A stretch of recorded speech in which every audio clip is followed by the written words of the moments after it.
পশলা বৃষ্টিতে কোমর জল, দুর্ভোগে হাওড়ার শান্তিনগরের বাসিন্দারা।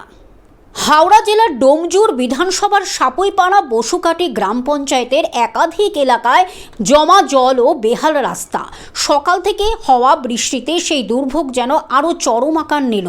কোথাও কোথাও প্রায় কোমর সমান জল জমে যাওয়া, কার্যত জলমগ্ন হয়ে পড়েছে রাস্তা।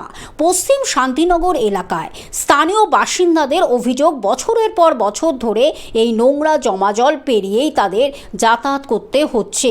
সামান্য এক পশলা বৃষ্টি হলেই রাস্তার বেহাল দশা আরও স্পষ্ট হয়ে ওঠে। তাদের দাবি, ভোটের আগে প্রচারের সময় প্রায় প্রতিদিনই তাকে দেখা গেলেও ভোটের পর এলাকায় এই সমস্যাগুলি দেখতে তাকে আর দেখা যাচ্ছেই না। শুধু বিধায়ক নয়, পঞ্চায়েতের ভূমিকা নিয়েও ক্ষোভ প্রকাশ করেছেন স্থানীয় বাসিন্দারা। এই কষ্টটা কিভাবে সুরাহা হবে আমি তোমাদের কাছে সবার কাছে জানাচ্ছি যে এই কষ্ট থেকে কিভাবে আমরা উদ্ধার হব।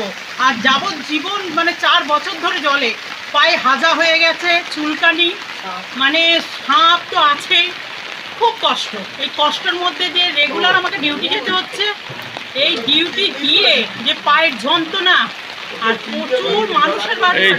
হাওড়া থেকে কৌশিক ঘোষের রিপোর্ট, গ্লোব নিউজ।